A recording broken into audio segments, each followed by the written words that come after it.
Halo semuanya, kembali lagi bersama saya Michael. Di video kali ini kita akan bahas update market kripto. Pastinya banyak yang akan kita bahas di video kali ini karena memang market mengalami penurunan 61.400 gitu ya. Jadi kalau teman-teman lihat di video kita sebelumnya, kapan buy beli kripto, technically kita punya analisa ini cukup play out teman-teman. Jadi ini akan cukup menarik yang kita akan bahas, dan sebaiknya apa yang kita harus lakukan kita juga akan bahas di video kali ini. Dan pastinya kalau teman-teman suka video ini, jangan lupa untuk share videonya, like ataupun subscribe. Kita langsung masuk aja ke dalam intronya ya.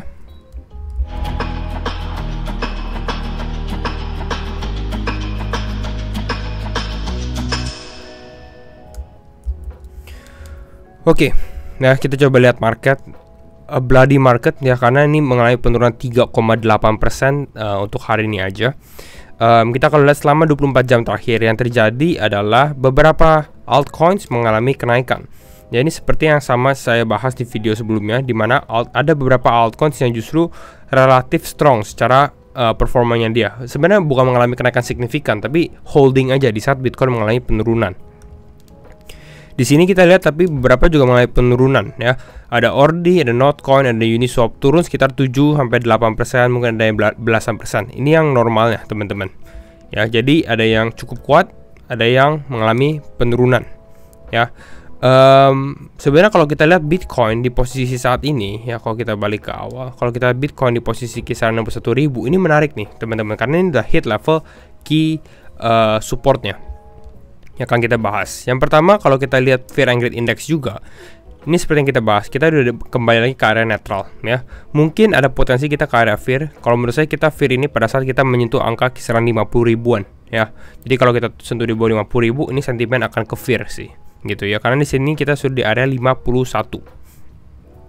Jadi ini menjadi indikator yang sebenarnya cukup menarik untuk diperhatikan. Atau mungkin besok bisa fear ya, karena Bitcoin baru breakdown setelah Fear and Greed ini di update gitu. Jadi kita lihatlah besok pagi 9 jam lagi. Nah, yang terjadi bagaimana nih kalau kita lihat secara liquidation, karena baru aja terjadi mungkin dalam 12 jam terakhir teman-teman ya. 12 jam terakhir kita lihat ada long yang kelikuidasi sekitar 200 juta dolar ya, 200 juta dolar. Sebenarnya overall ini nggak terlalu besar kalau kita bandingkan dengan beberapa hari sebelumnya juga gitu. Ini kita back to back 2 kali.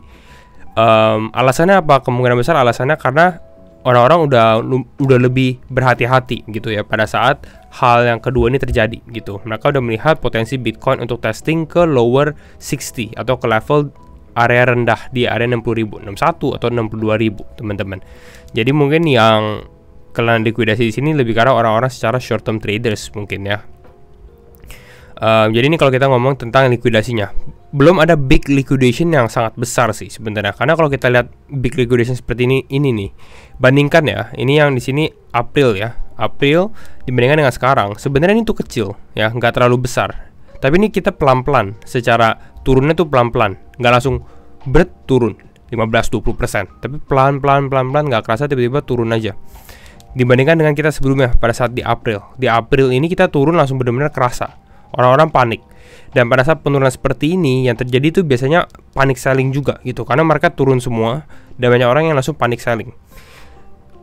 Apakah akan terjadi? Pertanyaannya adalah apakah akan terjadi di situasi kita saat ini? Pastinya nggak ada yang tahu gitu ya teman-teman.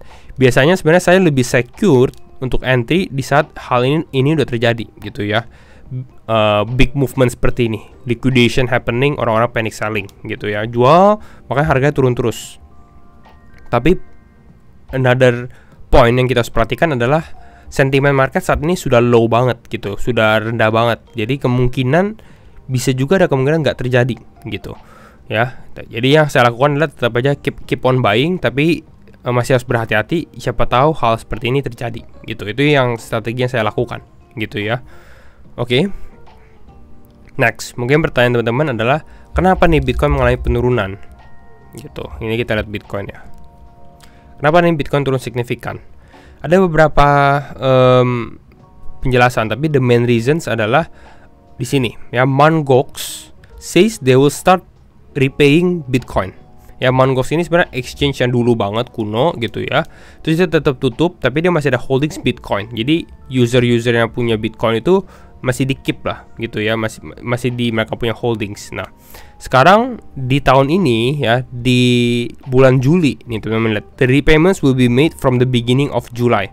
Jadi di awal bulan Juli ini mulai akan ada repayments ke Bitcoin dan Bitcoin Cash, dibalikin ke user-usernya nih gitu ya, user yang udah lama. Karena Mt. Gox ini kalau kita tarik balik ya secara historis ya, ini tuh udah dari tahun sebelum 2017 gitu istilahnya. Jadi ini sangat-sangat OG lah yang masuk sini, yang awal-awal banget gitu. Nah, yang orang-orang takutkan apa? Yang orang-orang takutkan pada saat repayments-nya terjadi ya, yang dapat Bitcoin-nya apakah mereka akan menjual atau enggak. Jadi pada saat mereka di repayment atau dibalikin duitnya, itu bisa jadi akan ada selling pressure gitu.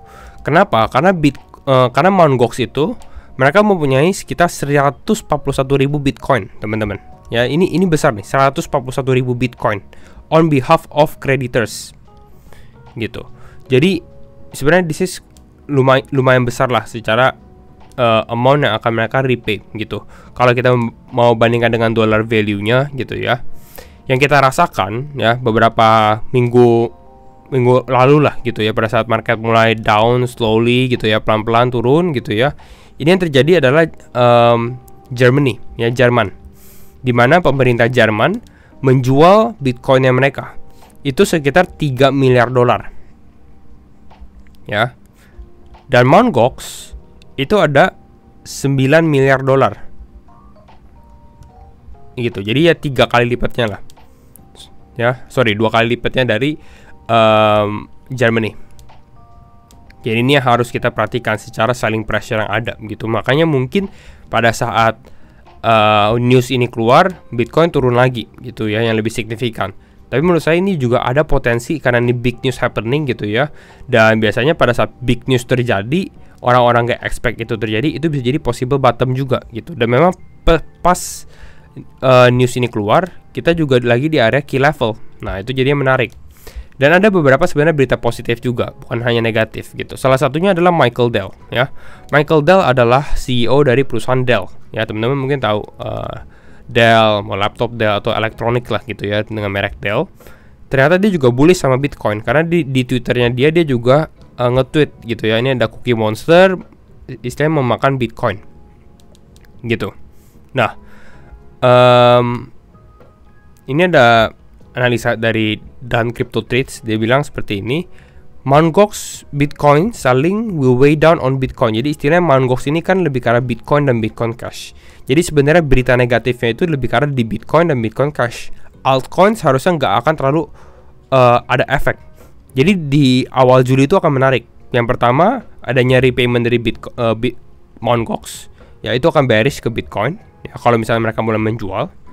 Yang kedua, akan ada Ethereum ETF juga yang akan mungkin mulai trading gitu. Jadi ada dua area. Apakah ini adalah perubahan nih gitu ya, apakah ini ada perubahan dari Bitcoin ke altcoins yang akan lebih menguat gitu. Itu pertanyaannya, dan mungkin itu adalah siklus yang bisa kita hadapi ke depannya juga gitu. Karena ini kita udah lihat Bitcoinnya ya, kalau teman-teman teknikal, Bitcoinnya turun terus ya, make lower low istilahnya secara short term ya. Lihat kita di time frame 12 jam lower low. Tapi kalau kita lihat ke others ya, ini yang total market crypto tanpa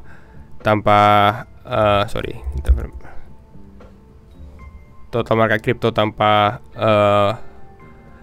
top 10 gitu ya. Ini kita turun lagi ke bawah, tapi kita lihat kita holdingsnya lebih kuat gitu. Kita bukan bleeding down seperti Bitcoin. Ini kita nggak turun dalam seperti Bitcoin. Dan ini seperti saya bahas di video sebelumnya, area ini kalau misalnya kita tes lagi, ini akan menjadi good level ya. Dan ini terjadi nih, kita udah mengalami tes lagi teman-teman. Dan memang kalau kita udah beli di area ini, mungkin udah naik gitu. Seperti itu ya. Kita back to Bitcoin, nanti kita akan diskusi tentang Bitcoin. Kita juga bahas mengenai public portfolio ya. Intermezzo aja teman-teman. Ini saya sudah top up 1.300 lagi, $1.300. Jadi total sekarang ada 2.470 $22 ya. Nah, yang nanti akan kita mulai sering update lagi. Ini hanya untuk update ke teman-teman semua mengenai public portfolio. Jadi total modal awal kita ada 40 juta ya, atau mungkin kisaran $2.600. Jadi ini sebenarnya kita masih loss dari modal awal ya, karena memang belinya kan udah lagi di saat bull market ya, pada saat mulai naik dan sekarang market udah mulai turun gitu ya. Jadi kita akan mulai beli ya, mungkin next video kira-kira apa yang dibeli, mungkin teman-teman bisa komen juga ya, ada pitch some ideas, nanti mungkin saya akan highlight dan mungkin kita beli beberapa kripto tersebut juga ya. Oke, ini untuk public portfolio. Kita masuk ke altcoins. Lalu altcoin apa yang menarik ya? Altcoin yang menarik ini data dari minggu lalu gitu ya. Jadi kalau kita lihat by sektor ya, yang lagi outperforming itu AI, Metaverse, Layer 2 ya. Lalu ada Asia Coins, ada RWA juga ya. Jadi mungkin yang teman-teman bisa perhatikan ini AI, Metaverse, Layer 2, Asia Coins ini biasanya Chinese coins gitu ya, kripto-kripto yang dari Chinese seperti PHB, CVX dan lain-lainnya. Lalu ada real world assets ya. Kalau saya sih sebenarnya betting on real world assets. Ini lebih, menurut saya ini menjadi strong naratif juga gitu ya. Jadi bisa diperhatikan beberapa kripto ini AI sedikit kemarin ini kenaikannya karena ini nih, karena ASI token ya. Ocean, Agix sama Fed yang mengalami kenaikan. Makanya ini AI sangat-sangat outperform the market. Jadi saya expect sebenarnya AI ini untuk mungkin at least mengalami dip, yang lain akan catch up gitu. Dan kalau kita lihat secara liquidation, basically ini udah clean liquidation. Bahkan secara likuidasi yang paling dekat itu sekarang di area 72.000. Ini yang besarnya istilahnya ya. Ya sekitar 2,2 miliar nih liquidation ya kalau memang terjadi gitu. Tapi di bawah nih ada nih teman-teman. Ya, ini kisaran area 60.000. Bottom mungkin belum tentu udah in gitu ya. Bisa jadi kita tes lagi karena biasanya kita suka choppy di area tersebut. Tapi ya sebenarnya kembali lagi menurut saya ini menarik untuk scaling in atau mulai cicil-cicil beberapa kripto gitu. Karena kita lagi di area bawah nih. Dan ini udah masuk ke level saya.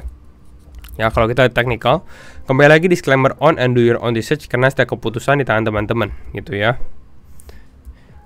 Nah kalau kita perhatikan ya, ini trend line kita masih downtrend gitu ya. Kalau misalnya mau teman-teman mungkin takut gitu ya, mau tunggu reversal aja boleh ya. Kalau tunggu reversal tapi harus siap pada saat ini Bitcoin udah mulai breakout gitu ya. Ini udah ready gitu ya, udah siap untuk buy on breakout ya, pada saat dia mulai mengalami penguatan. Tapi kalau kita secara strukturnya dia, let's say kalau kita lihat di time frame 8 jam deh. Nah di time frame 8 jam ini lebih kelihatan gitu ya. Sebenarnya strukturnya ini belum break, dan ini kita hanya testing ke yellow line aja, ke garis warna kuning yang memang udah sempat saya buatkan di beberapa video sebelumnya juga. Garis warna kuning ini istilahnya garis yang sangat kuat ya, dan ya lebih baik, alangkah baiknya kalau kita bisa tertahan di garis ini istilahnya menurut saya ya. Kalau misalnya market turun sedikit menurut saya nggak apa-apa, misalnya turun seperti ini gitu ya, turun ke bawah terus naik lagi ke atas. Tapi yang terjadi harus ada recovery yang cepet ya, seperti yang kita alami di sini ya. Mungkin kita turun di sini istilah kayak breakdown, tapi teman bisa lihat recovery-nya ini cukup cepat ya, sehingga kita langsung balik ke dalam struktur ini lagi.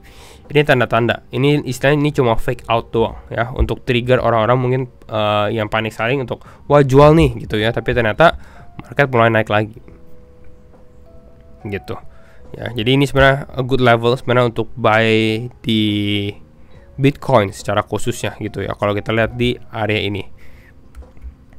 Tapi memang ya tadi yang kita bahas, altcoins ini justru memiliki penguatan gitu, apalagi dengan adanya Mt. Gox. Mt. Gox itu sebenarnya lebih berita buruk ke Bitcoin dibandingkan dengan altcoins gitu. Dan kita kalau lihat seperti Ethereum itu lebih tendensinya lebih kuat gitu. Bahkan ini secara recovery-nya hit key level saya ya, garis warna kuning ini 3.200, lalu mulai naik lagi juga nih ya. Sebenarnya juga menjadi good level untuk area Ethereum nih, di kisaran 3,2 ya. Ini untuk Ethereum. Coba kita lihat Bitcoin dominance. Kalau kita lihat Bitcoin dominance, oh ya ini cocok sekali dengan analisanya juga Bitcoin dominance testing karya ini. Jadi kita ini beda, Bitcoin turun, altcoin juga turun, tapi Bitcoin istilah turunnya lebih parah karena banyak altcoin yang justru cukup kuat untuk bertahan di area tersebut gitu. Jadi memang kita akan lihat nih, mungkin bulan Juli saya rasa kalau untuk prediksi altcoins mungkin tendensinya akan naik lebih signifikan dibandingkan Bitcoin kalau memang kita bisa terjadi penguatan. Beda dengan skenario kalau misalnya kita memang akan down dulu bahkan ke area 50.000 gitu. Tapi kalau kita lihat secara bullish skenario-nya, let's say kita recovery, mungkin altcoins yang akan memimpin istilahnya gitu ya. Oke, jadi mungkin kira-kira ini aja untuk update market saat ini. Bitcoin relatif lebih lemah, altcoin justru menguat, itu intinya teman-teman. Tapi kita lihat juga ada Mt. Gox ya. Jadi hopefully video ini membantu teman-teman semua. Dan sekali lagi kalau teman-teman suka video ini, jangan lupa untuk share videonya ataupun like juga. And see you in the next video. Bye bye.